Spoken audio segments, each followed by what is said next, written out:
terpilih dan wakil wali kota terpilih dan ketua tim pemenangan, saya sebagai juru bicara izin menambahkan, tadi data sudah dibacakan oleh Pak Sujarwiko, selisih suara antara paslon 1 dan paslon 03 sekitar 7.000 lebih. Jadi kalau menurut peraturan perundangan yang kami pahami dan yang kami dapat, itu gugatan masuk ke MK di angka 0,5% apabila penduduk lebih dari 2 juta jiwa. Infrastruktur tadi yang disebut oleh Bobby, itu yang disebut tadi di perbatasan-perbatasan itu jalan nasional. Itu jalan-jalannya Jokowi yang belum terselesaikan. Mulyono. Yang keempat, Gubernur Sumatera Utara. Apakah Anda merasa terganggu ketika tugas Anda, tanggung jawab Anda menjadi gubernur, kemudian juga menjadi ketua umum PSSI? Apa urusan Anda menanyakan itu? Yang disampaikan oleh segelintir orang terkait parcok dan lain sebagainya itu kami kategorikan sebagai hoax, ya. Dan ada juga anggota DPR yang menyampaikan hal tersebut. Orang tersebut bahkan sudah dilaporkan ke MKD. Bobi Nasution sama Edi Rahmayadi harusnya berkontestasi dengan sehat. Tetap ada mobilisasi dari apa yang disebut sebagai partai coklat.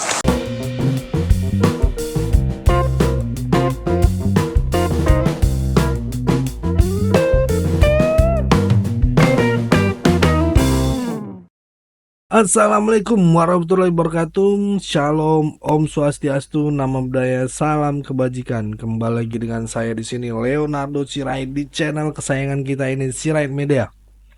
Oke teman-teman, kali ini kita akan membahas tentang anak abah yang senang gitu ya atas kemenangan Pramono dan Rano Karno di Jakarta gitu ya. Padahal kalian tentu tidak lupa ya kemarin bagaimana anak abah ini kalian lihat lepeh gitu kan, seorang ketua umum dari Banteng gitu ya ditolak gitu ya anak abah ini oleh sang pemilik sendiri gitu ya, sang apa ya kalau dibilang ya dedengkot lah, dedengkot Banteng gitu ya. Bisa-bisanya kalian senang atas kemenangan Pramono Karno yang jelas-jelas kader Banteng gitu ya. Mereka ini senang sekali karena menang gitu, merasa bagian dari mereka gitu, padahal nggak dianggap gitu. Ya teman-teman, nah ini untuk kubu 16% yang kemarin Polri katanya lah tidak ingin lagi di bawah presiden lah gitu kan. Ini yang mereka terus bilang lagi ingin Polri langsung di bawah TNI, padahal mereka pasti tahu ini kalau sampai kalah gitu pasti otaknya bilang lagi nanti error dan sebagainya gitu ya. Apalagi Panglima TNI itu kan langsung di bawah Presiden Republik Indonesia, dan mereka juga ingin Polri di bawah Menteri Dalam Negeri. Itu lebih lucu lagi ya, karena Menteri Dalam Negeri itu adalah pembantunya Presiden gitu. Saya yakin mereka pasti ingin Polri itu di bawahnya Banteng gitu ya. Nah ini untuk kubu Banteng yang selalu menyalahkan masalah bansos ya teman-teman ya. Bansos katanya, kadang bansos tentunya mereka pasti tidak akan lupa, dan kalian warga Indonesia pasti ingat, apalagi pada saat pandemi ya gitu ya. Ada salah satu oknum partai dari kubu sebelah yang mengkorupsikan bansos gitu ya untuk warga di saat terkena pandemi COVID-19 gitu ya. Ini sangat parah sih teman-teman ya. Langsung aja kita saksikan videonya teman-teman. Selamat sore, salam sejahtera untuk kita semua. Ridho. Atas izin wali kota terpilih dan wakil wali kota terpilih dan ketua tim pemenangan, saya sebagai juru bicara izin menambahkan, tadi data sudah dibacakan oleh Pak Sujarwiko, selisih suara antara paslon 1 dan paslon 03 sekitar 7.000 lebih. Jadi kalau menurut peraturan perundangan yang kami pahami dan yang kami dapat, itu gugatan masuk ke MK di angka 0,5% apabila penduduk lebih dari 2 juta jiwa. Dan alhamdulillah total suara sah ada 950.000 sekian. Kalau kita hitung 0,5%-nya berarti sekitar 4.500. Dengan ini berarti paslon 01 harusnya tidak bisa mendaftarkan gugatan ke MK. Tapi apapun itu kami paslon 03 siap. Kalaupun semuanya harus sampai ke MK, kami sudah siapkan datanya secara lengkap. Kami sudah siapkan bukti-bukti di lapangan yang kami punya. Artinya kami sudah betul-betul siap menang. Dan yakin pun kalaupun masuk ke Mahkamah Konstitusi, kami pasti akan menang juga.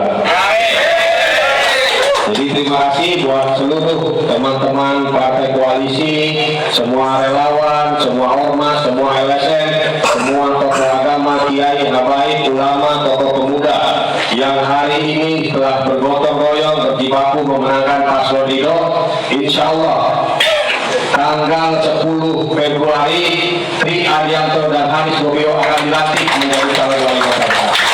Setelah dilantik, tugas kita terus mengawal pemerintahan ini sampai 5 tahun ke depan. Dan tentunya setelah 10 Februari, Tri Adianto dan Bobio bukan hanya punya 457.000 warga kota Bekasi, tapi punya 2 juta warga kota Bekasi. Jadi itu saja, sekali lagi teman-teman media, saya ucapkan terima kasih yang sudah mengawal, yang dengan jerih payah.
Infrastruktur tadi yang disebut oleh Bobi, itu yang disebut tadi di perbatasan itu jalan nasional, itu jalan-jalannya Jokowi yang belum terselesaikan.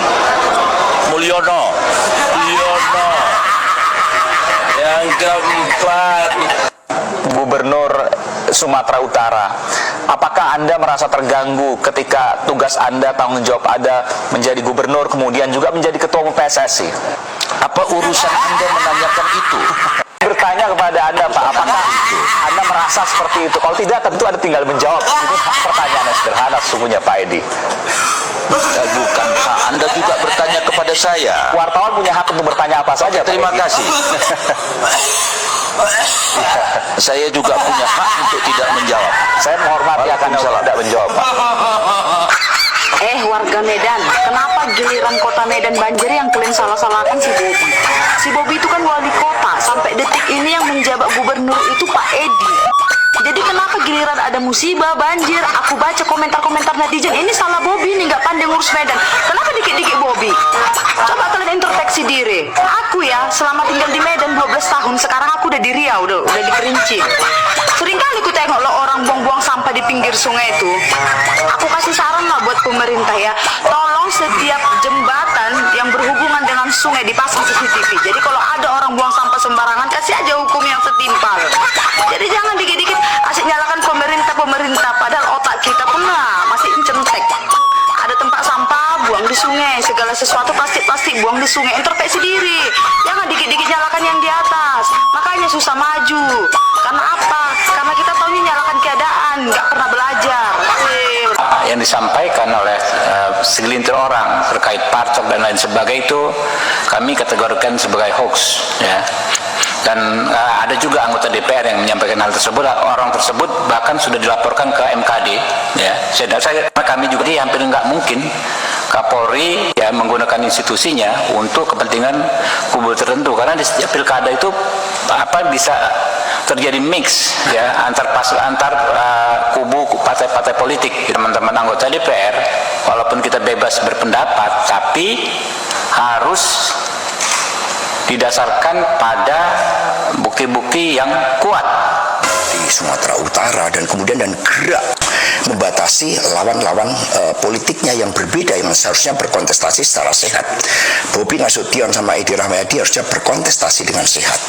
Tetapi ada mobilisasi dari apa yang disebut sebagai Partai Coklat. Kemudian di Jawa Tengah antara Andika Perkasa dan Komjen Polisi Purnawirawan Lutfi harusnya berkontestasi dengan sehat. Masih ingat dengan Menteri PDIP yang terjaring korupsi bansos? Iya, Juliari Batubara. Di tengah pandemi, saat banyak orang membutuhkan bantuan, dia malah menyalahgunakan dana yang seharusnya untuk rakyat. Dan jangan lupa, ada juga misteri Harun Masiku yang sampai sekarang belum terpecahkan. Kemana dia? Kita semua punya hak untuk tahu dan menuntut keadilan. Masih percaya kadar PDIP? Ibarat rampok teriak maling, itulah Deddy Sitorus. Ketika dia mengatakan Jawa Tengah adalah kandang bansos, mungkin Deddy Sitorus lupa Andika membagikan sembako, Ahmad Lutfi juga membagikan sembako. Dan gue yakin gak cuma di Jawa Tengah, hampir semua paslon yang ikut pilkada di 2024 ini di seluruh Indonesia juga melakukan hal yang sama. Gue tidak membenarkan, tapi ini adalah fakta ya.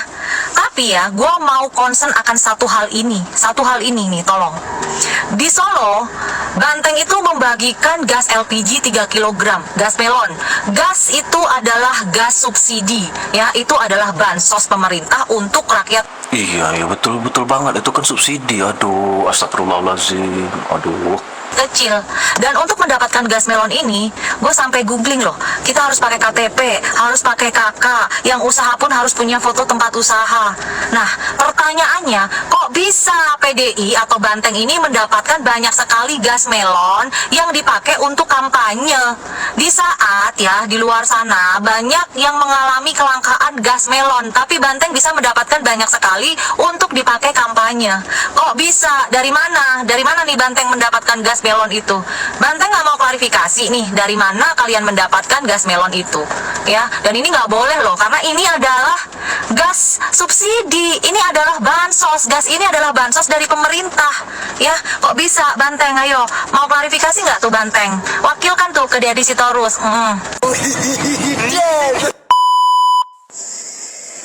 Saudara perhatikan kata-kata ini. A leader does not seek to be a leader. He is called by God to lead. Seorang pemimpin tidak mencari dia kepengen jadi pemimpin, dia cari cara bagaimana jadi pemimpin. Tidak demikian. Pemimpin itu adalah panggilan dari Allah SWT untuk memimpin. Dan kita bisa melihat dari rekam jejaknya. Ketika dia memimpin dalam skala kecil, dia melakukan hal-hal kecil dan berhasil, baru dia dapat melakukan hal-hal yang besar. Kalau Anda perhatikan cerita kitab para nabi, Anda bisa melihat bagaimana pemimpin dipanggil untuk memimpin. Nabi-nabi yang dipanggil untuk memimpin sebuah bangsa. Dia tidak ingin menjadi pemimpin, bahkan dia malu menjadi pemimpin. Tetapi pemimpin adalah panggilan. Jadi kalau ada petugas partai yang dipanggil untuk memimpin Jakarta, dia bukanlah pemimpin. Karena itu panggilannya, panggilan ketua umum, bukan panggilan dari Tuhan. Saudara, belum apa-apa sudah menunjukkan kesombongan. Itu bukanlah pemimpin. Seorang pemimpin adalah seorang yang rendah hati, orang yang tidak sombong, tidak jumawah. Ya, kita melihat kontestasi Pilkada Jakarta. Nyaris Ridwan Kamil kalah dari Pramono. Tetapi sepertinya Allah mengizinkan adanya putaran kedua. Dan kalau itu terjadi, kita bisa melihat apakah benar ini panggilan dari Allah SWT. Seorang pemimpin bernama Ridwan Kamil akan memimpin Jakarta menjadi kota hebat. Ya, karena Ridwan Kamil kelasnya bukan kaleng-kaleng. Ya, sampai dia ditunjuk menjadi kurator ibu kota Nusantara. Prestasinya begitu luar biasa. Nah, saudara, kita lihat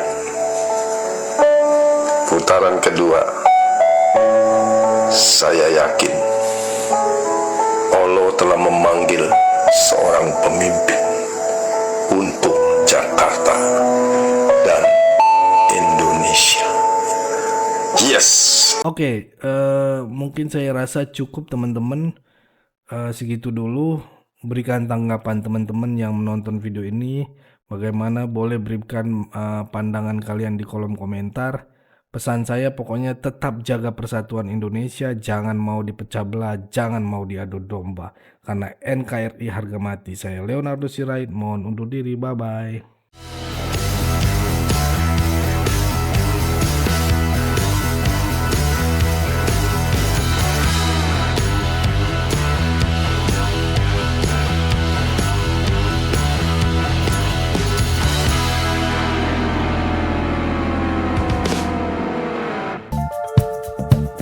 Kawan-kawan yang mau mendukung Sirait Media, boleh melalui rekening ini, dan bisa melalui Kris Mobile Banking ini. Dengan cara scan barcode Kris ini, di mobile banking, kawan-kawan.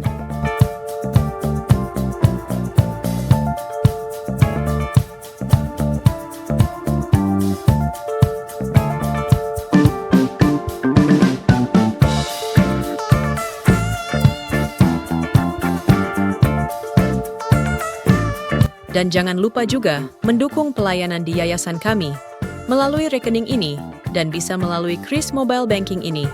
Dengan cara scan barcode Kris ini di mobile banking, kawan-kawan. Berapapun itu sangat berguna bagi pelayanan kami. Mari terus kita suarakan suara rakyat jelata dan terus berdampak bagi Indonesia. Terima kasih.